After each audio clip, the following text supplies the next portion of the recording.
welcome back to GFF and Friends, the podcast for rainy days and lemonade. Oh. Is that anything? No. It's not a Karen Carpenter album? That'll wake up your aunt. There you go. Whatever it is. Did I just completely make that up? All morning I've been like, rainy days and lemonade. That's not a thing at all, is maybe it is. I don't know. Like, there's a lot of things I don't know. Like, I mean, Same. For example, I just saw The Joy Luck Club for the first time last night. Yeah. What a riveting, exciting movie. Only took 31, 32 years or whatever. I enjoyed it. Like, I love that movie. Yeah, I've been wanting to watch it for years.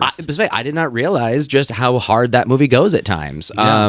Seriously, the 90s didn't fuck around. Right? Well, and the night before that, we watched Single White Female. Which is crazy to think that, when that movie was newer, you watched that as a child with your my family. As we did every movie together, and watching it, all the, I don't want to call it graphic sex scenes, but it's an intense film with lots of nudity and sexuality. Well, and there's also just a lot of like cohabitation, casual toplessness and stuff. Like, it's just a lot of...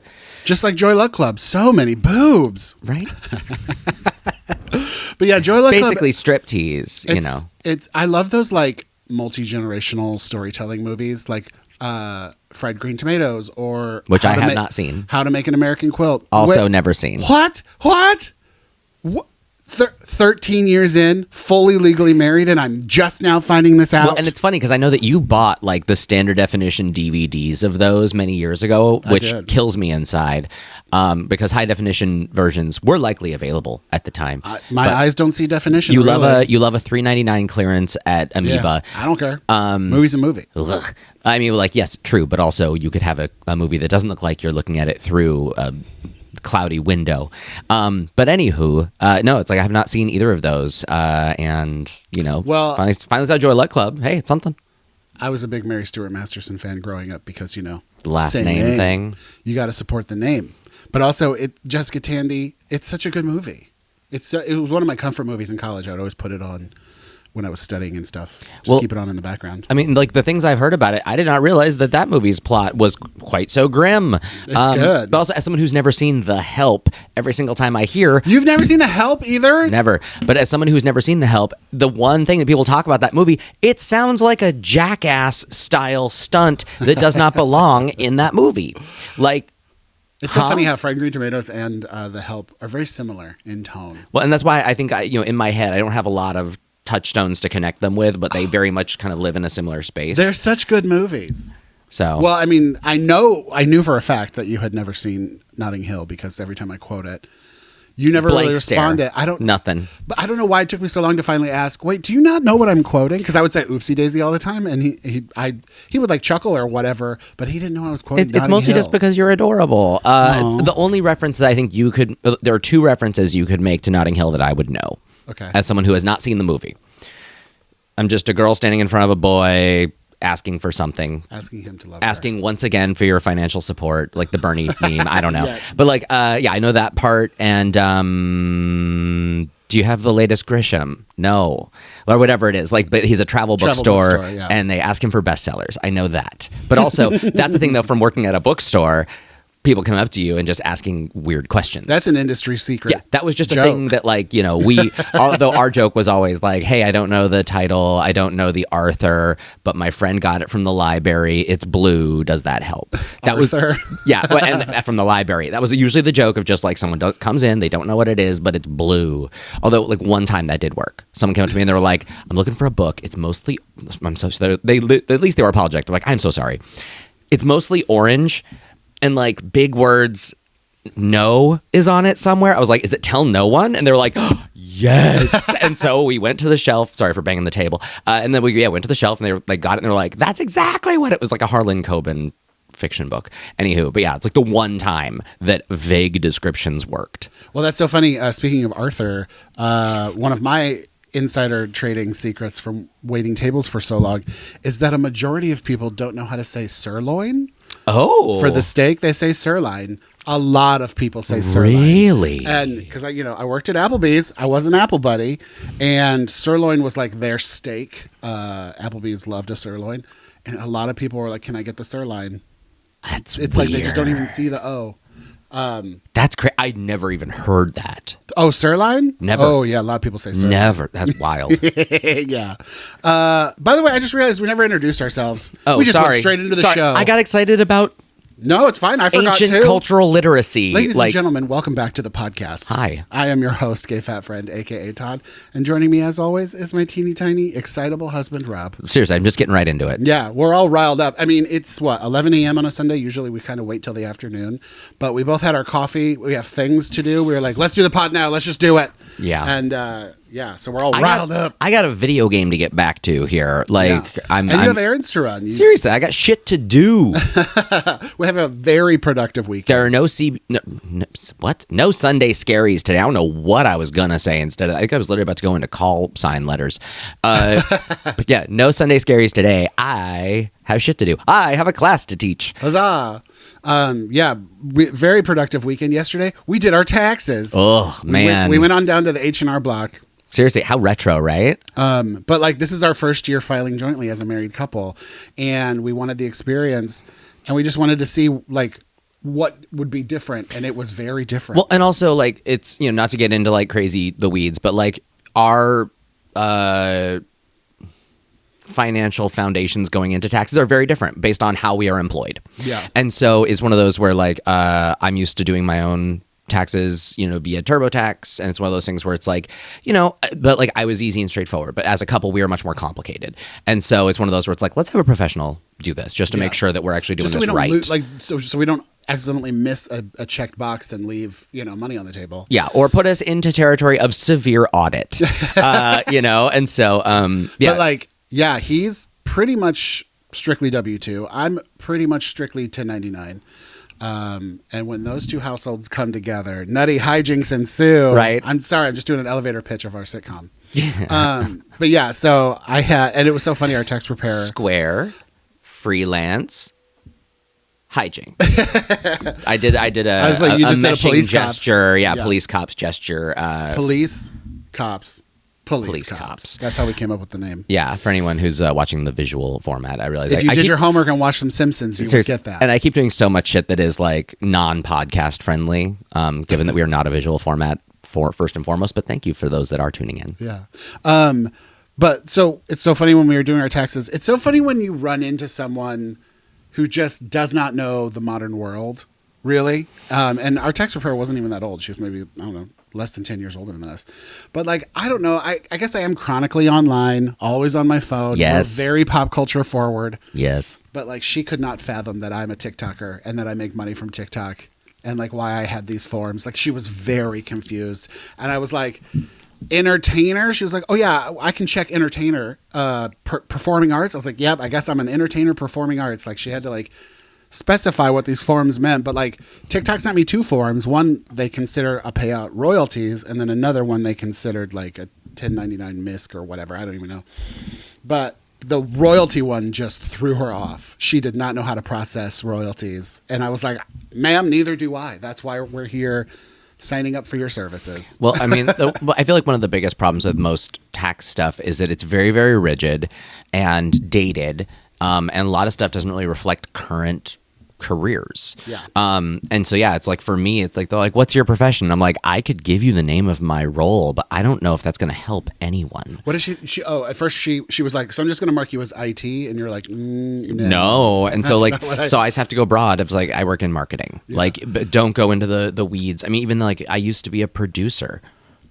What? Yeah. Like, no, I wasn't the guy sitting in a director's chair, like making gobs of money in Hollywood. I'm not Brian Grazer, but like I was a producer, but I was like a in the trenches production guy, but like I was in marketing. Yeah. That's the easiest solution. It's like advertising, but not. Yeah. Like it's very strange. And so like you have to basically kind of like really, I never struggled so much summarizing what I do. Yeah. Well, it's funny. It reminds me, this was like pre-pandemic. I mean, this was like a decade ago.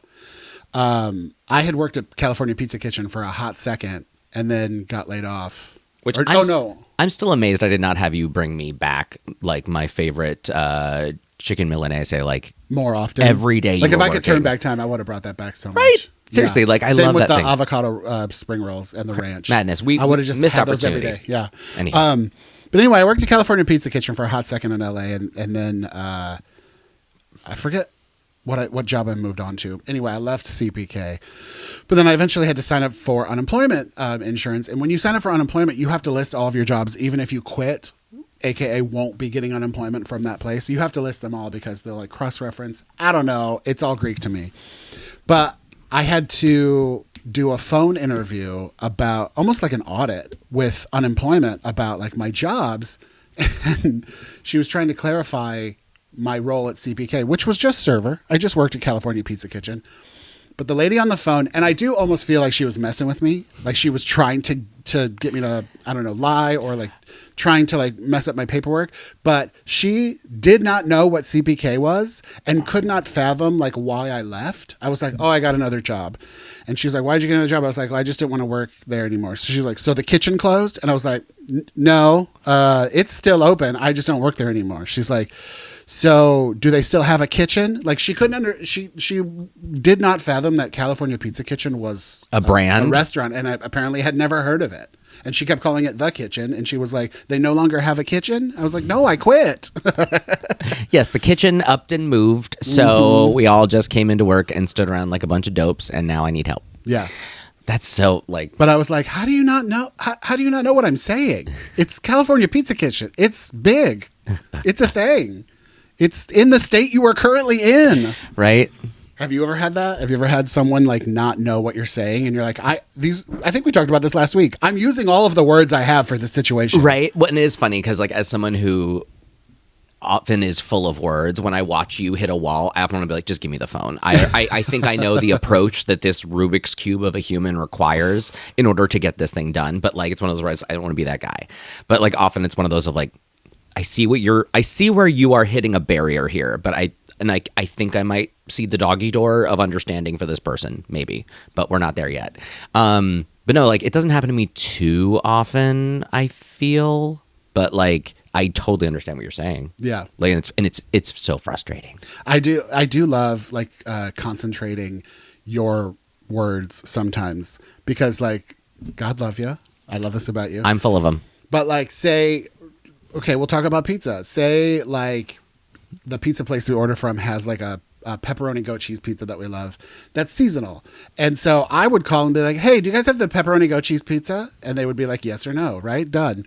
But little Rob, he's like, hi, we order from you a lot and the menu is great. And I don't talk like that. And we look through the menu and sometimes on the menu, there's a pizza that has pepperoni and goat cheese. And it's a great pizza that we love a lot. And we were just wondering, is it still on the menu? Like you will set up First a question. off, this is a weird straw man that Todd is making No, up. Because like I'm not quite like that. Plus also, this is not a world where we call for pizza. Like this is a very much made up scenario.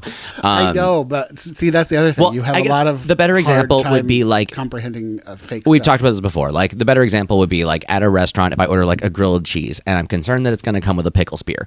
I don't want the pickle spear. I don't want to touch the plate. I don't want to even be considered for part of the meal. Do not want. Like, don't put it on the side. Just don't want. And so like typically if I don't know if that restaurant provides a pickle spear, like I will just ask. I was like, hey, does this sandwich come with a pickle? And often they'll be like, no, do you want it to? And I'm like, oh God, no, please no. And for some reason, even with me saying like agreed, do not want, like do not go out of your way, I would sooner die. They're like, that comes back with a fucking pickle on it because that's the only thing I remember is I brought up a pickle. And it's like, but it's one thing to say like, but you know, if I don't know it and I get the sandwich, I'm like, sandwich please, no pickle, and they're like, it doesn't come with a pickle. Then I'm like, well, now I brought it up for no reason. And so it's one of those I usually ask, does it come with? And then I say, okay, cool, don't do. But Todd's just like, just say no pickle, and I'm like, well, but that's not how my brain works. I want to at least see if it's even a thing that I need to even bring up, but then I've already brought it up. So it's one of those things that gets a little tricky, but like... You like all the information. But also, I would like to think that I'm a friendly person, and I don't just, go walk up and just say like, no pickle. I'm not a boomer. I'm not going to order like that. Literally not a single server would ever think I know. that. I have pleasantries before I just get into the blah. Like, well, I'm not going to they're already taking your order. I know, like, but I'm I'm not going to bark at people. You can also say no pickle, please.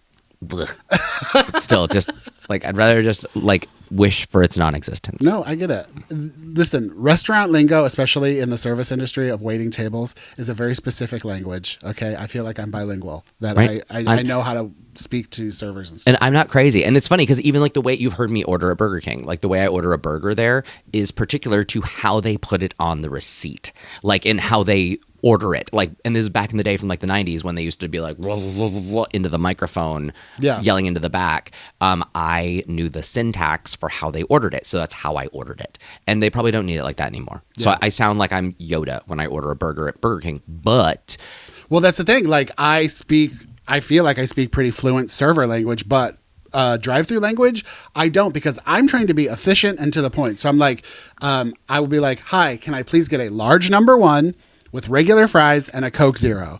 And they'll be like, okay, a number one, and what kind of fries? And I'm like, regular fries. And they're like, okay, does the screen look right? I'm like, can you make it a large size, please, with a Coke Zero? Oh, yep, okay. Yeah. Like I will literally just say exactly what they need, but I don't know. Maybe they can't hear me. it is one of those where I feel They gotta like find it in the system. it could be that, yeah, like there's just a particular like flow of things that they need to be selecting or something, because it is interesting. Yeah, I feel like you and I both try to skip to the end at diners to be like, yeah. Servers love it when we do that. I'll have the egg breakfast, sunny side up with sourdough, bacon still chewy, potatoes are good. Like just everything we got. You don't have to ask me any questions. All the pivots, all the customizations that we could do, I've got handled. You're welcome.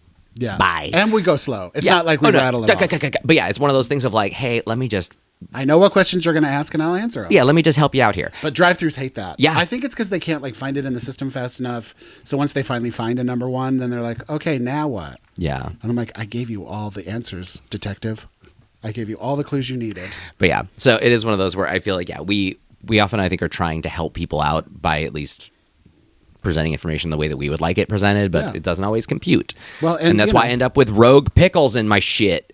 It's the book or the movie. You just love all of the... I like giving people options. Which we've already told this story. But we have. If you're new here or you need a refresher, one of my favorite stories of Rob when he was in the dorms, a friend pops his head into his dorm room and said, hey, Rob, do you have Gone with the Wind? And Rob said, the book or the movie? And the friend said, the movie. And Rob said, no.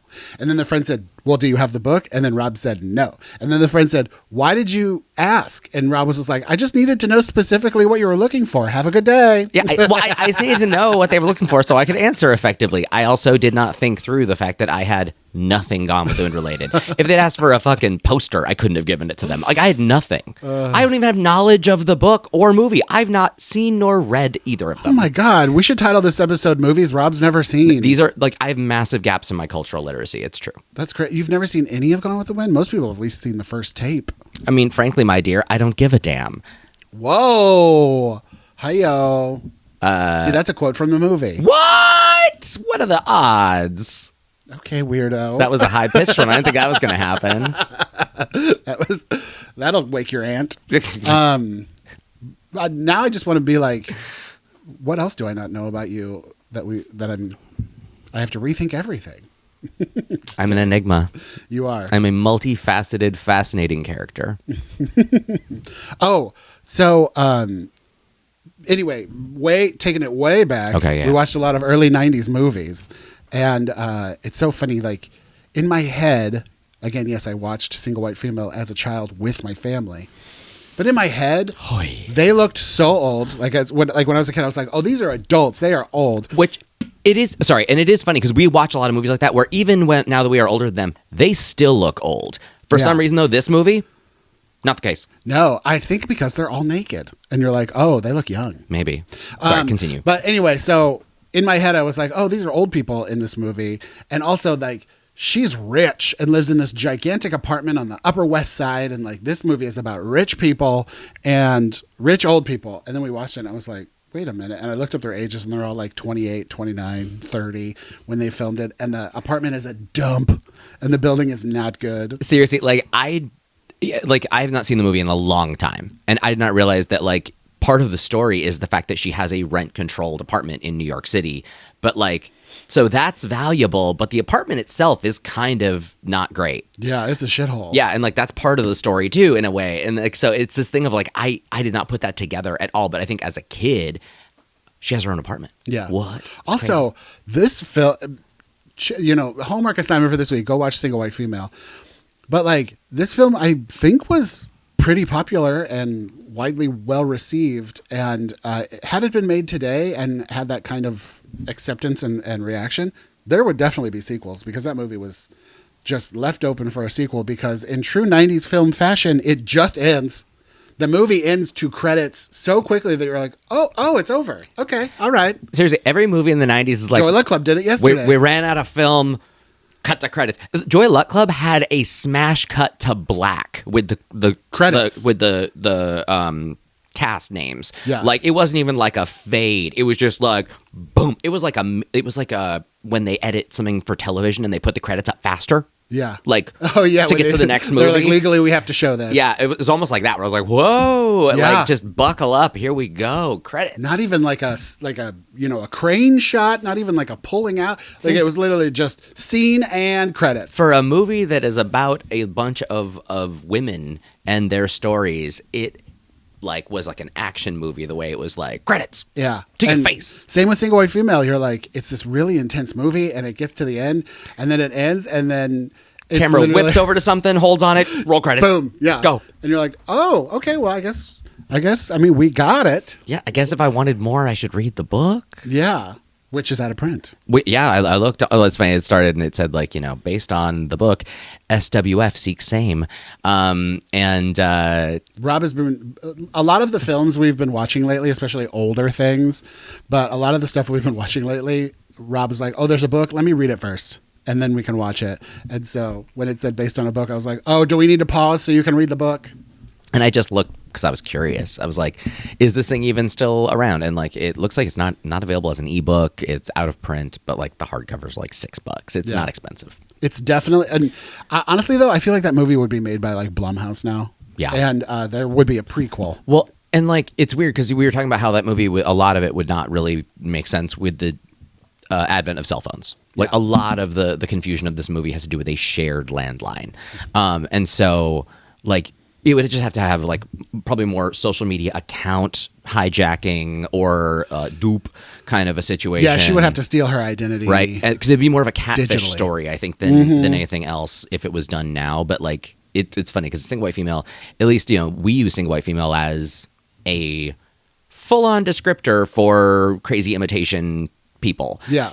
And so She was the original catfish stealing your identity. yeah, and so it's funny. Like, I feel like in the 90s, Single White Female was just the shorthand for that, and I feel someone like stealing your identity. and we've lost that recently because I think you even saw on TikTok someone was like, "Single White Female, what?" No, Or something, wasn't it? I follow a nail polish account that she takes vintage nail polishes and revives them, and it's almost like ASMR. She's just very comforting. I love her a lot. I remember this now. But anyway, Urban Decay was a big nail polish in the 90s, and they had one called SWF, and she was like, SWF, I don't know what that means. It like, I don't know why they named it this, but this shade is called SWF. She's like, I think she was like, it probably has something to do with like sunscreen or something. It was that old soul group, Sisters with Fedoras. Well, it's like kids. I mean, a lot of people don't know what ASL means anymore. Oh yeah. Well, I mean, even then, I guess depending on who you ask, does it mean age, sex, location, or does it mean American Sign Language? Right. But it's a very specific window for millennials. Yeah. Of ASL, and I've seen a lot of like TikTokers and stuff being like, I have no idea what that means. That's actually one of my favorite genres. It is like frustrating seeing teens and even like 20 and 25-year-olds not know any words from the 90s or early 2000s. Like, they don't know what a dial tone is. Like, they can't even define what a dial tone is, let alone what it sounds like. Right. It must be weird to watch movies from the 90s where a phone gets like knocked out of somebody's hand and goes to the because they'd have no idea the context of why that's happening. A busy signal, like, that's such a rare sound now. Well, it's like when I see a movie with a depiction of a party line. That is mind-blowing. And that's to me. like pre my time. We had one when I was a baby, so like I didn't have it, but I remember, because I grew up in the middle of the woods, so everyone on our road was on the same party line. And my mom said that one of the neighbors, her name was like Denise or something, would always just pick up the phone and listen to people's conversations. Well, I like, it sounds like that was a thing about the party line, but yeah, I like that just sounds like a weird fantasy that would have, I guess growing up in the era that we did, that seems like something that would have been beta tested and immediately killed. Right. Like, there's a reason why we don't have party lines now. Yeah. Well, but also like privacy wasn't what it used to be. Like True. privacy is a totally different word nowadays. Yeah. You know? And so, yeah, people just knew each other's business and shared phones. And yeah, we talked about it earlier, but it's kind of a trope now, but I love how just instantly cell phones would pretty much end every story within 5 minutes. Right? Like the From the 90s. Yeah, the one thing you always hear about is like Seinfeld wouldn't happen. Oh, yeah. Like, and even though it's funny because like Frasier, I feel like found a way to make misunderstandings the entire gist of their show, but still, I think cell phones would have likely removed most of them. Although, honestly, I feel like they could have still found wonderful misunderstandings via text. I think it was like College Humor or what was the first comedy meme? E-Bombs World? No, later than that. It was next to Grub where I worked. Oh, Funny or Die. Yeah, Funny or Die. Yeah. It was either College Humor or Funny or Die, but they did a video of like 10 or 15 stories that instantly end with cell phones. And the one I always remember is Romeo and Juliet. Romeo and Juliet just like, he's like, I'm going to pretend I'm dead. She's like, okay, I will too, whatever. And then Catch they you end up later. together. Yeah, like cell phones would have just ended that entire story so much better. But yeah, somebody needs to do an updated version of that because I love that joke. But yeah, I think, wasn't there something That would else? be a group chat probably or something for that Yeah. new joke. But yeah, there was something else. You said Seinfeld. Maybe it was Sorry. Friends. No. There was something else that was just like cell phones would have completely eradicated this. Yeah, probably this Friends. TV show. Just would not have worked at all. But yeah, watching a lot of 90s stuff has just been fun. Just especially since like 90s fashion is kind of in right now.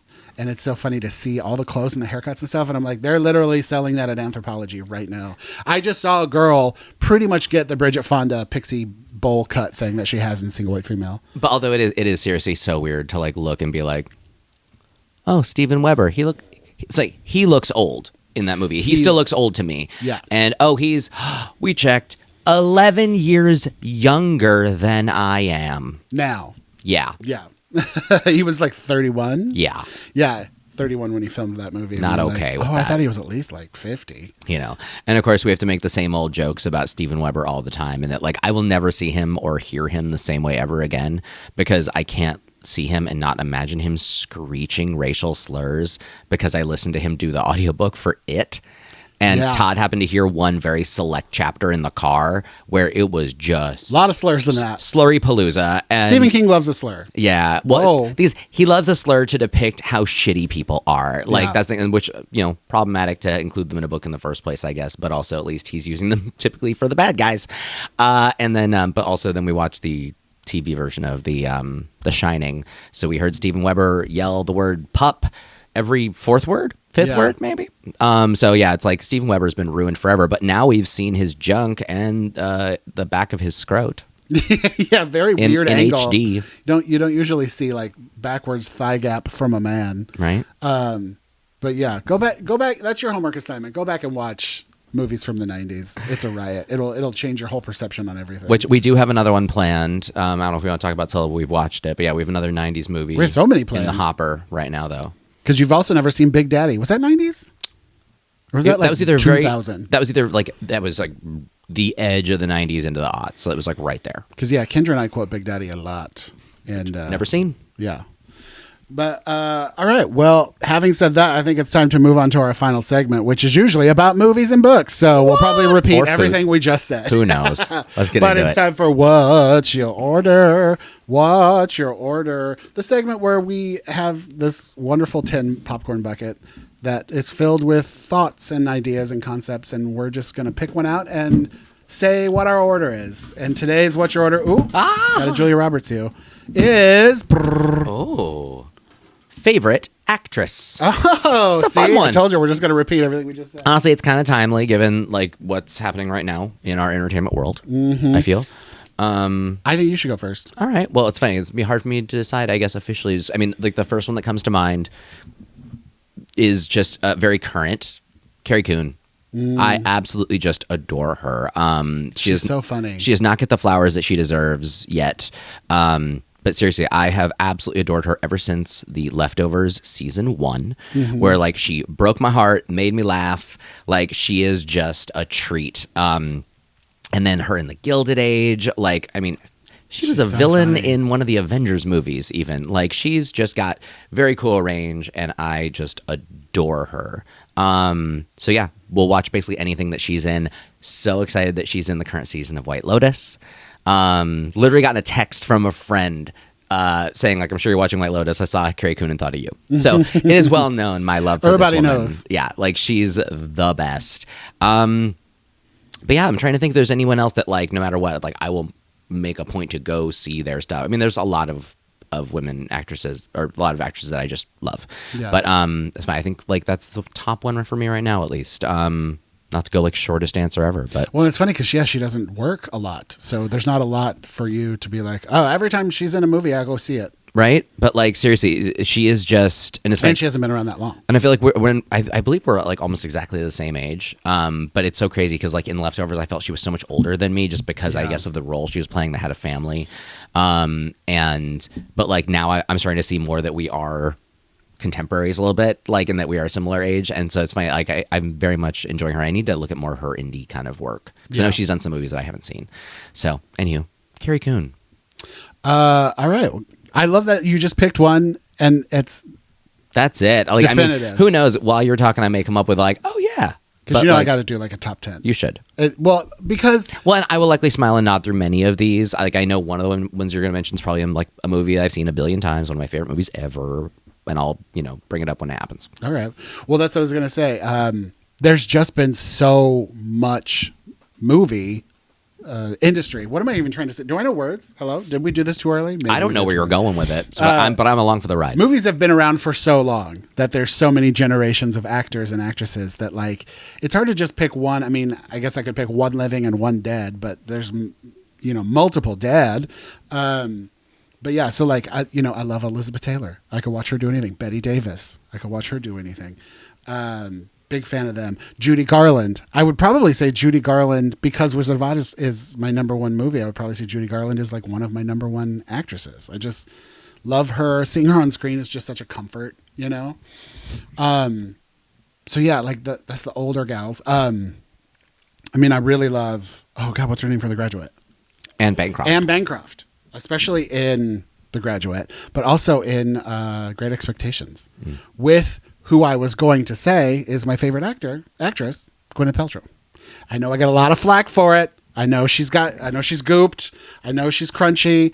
I know she's bougie, but I'm sorry, I just love Gwyneth.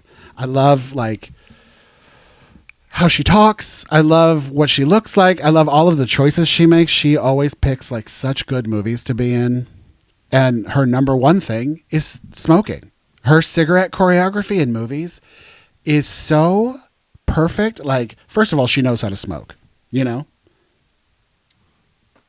Okay. And, like, my biggest pet peeve is when people are in movies and TV shows as a smoker, and you can clearly tell they've never smoked before.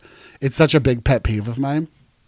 They don't know how to hold a cigarette. They don't inhale. They don't know how to take a drag. They don't know how to exhale. There's a lot of things that go into smoking cigarettes. Well, I remember you gushing about Allison Janney in I, Tonya. That won her the Oscar. That's why she won that Oscar. The cigarette work. The cigarette Well, and work. the exhaling while, like, Talking out and okay. Yeah. So taking a drag of a cigarette and talking it out, if you're a smoker, it's painful. It burns a little bit, but, like, you can do it. But talking out a drag of a cigarette and just, like, smoke coming out, like, not exhaling it.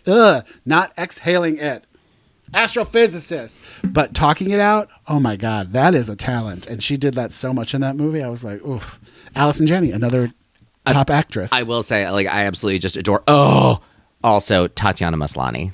Oh, she's fun. I love her. Like, and frankly, just I've yet to see anything with her where she has not been absolutely, like, transformative and just endlessly watchable. She's in The Monkey. I'm excited to see it. Oh my She God, looks me really too. creepy. Like, I'm so excited to see that movie. But yeah, like, I love a good smoker cigarette choreography in a movie, and Gwyneth just does it so well. Her smoking in Great Expectations is like art. She makes it look beautiful and cool.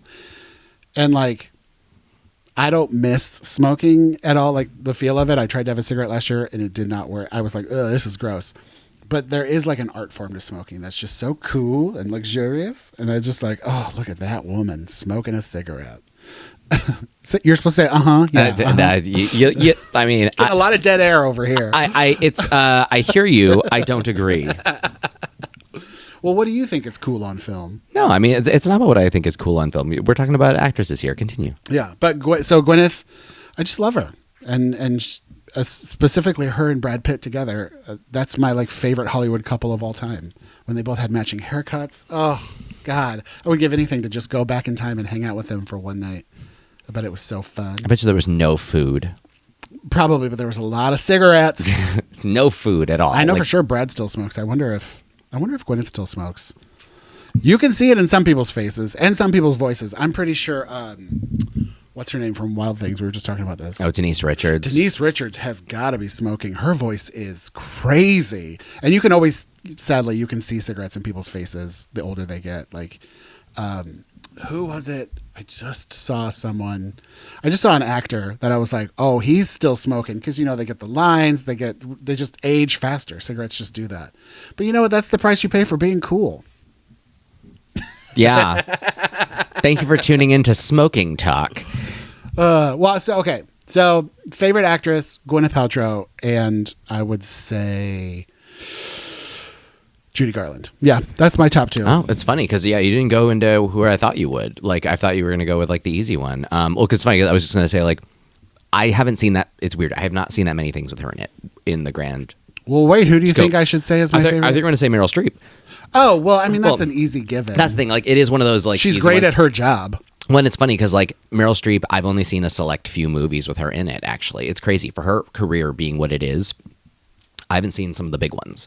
But, like, I've seen her do crazy genre work, which I totally appreciate. Because, like, even just, like, Death Becomes Her and She-Devil are both, like, I can't believe she said yes to both of those. Mm-hmm. And they're fucking fantastic. And she's so good. But then you see her in like The Hours where she does such a nuanced performance. And you're just like, oh, that's why you're so good at what you do. But then like her as, She-Devil is just one of those goofy ass movies.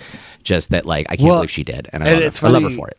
She's one of those that's had such an extensive career. And a lot of it happened before I was paying attention to movies and like pop culture and stuff. And so it's almost like we talked about music, like discovering an album and then going back and looking at their back catalog. Because like Meryl did like Out of Africa, which I've only seen half of. I have seen that at least. The Dingo movie, which I don't even know what it's called. Like Something at Night or something. Never heard of that one. The Dingo Ate Your Baby? That's her. She's in a dramatization of The Dingo Ate My Baby? Yeah. What? She's the one. I did not know that. I didn't know they made a movie of that. Yeah. I mean, Sophie's Choice, which is one of my favorite movies. I've never seen. I love that movie. She's so beautiful in that. But yeah, she did so much stuff before I started paying attention to Meryl Streep in movies, which was like mid-90s. I think Death Becomes Her was probably the first time I ever like noticed Meryl Streep. That was the first movie I'd ever seen her in. And so like I thought I had no idea who she was. I was just like, oh, that's her. But also it's funny because even like we watched Airplane recently, and it's like the more I think about him, and it's fun that we share a birthday, me and Leslie Nielsen.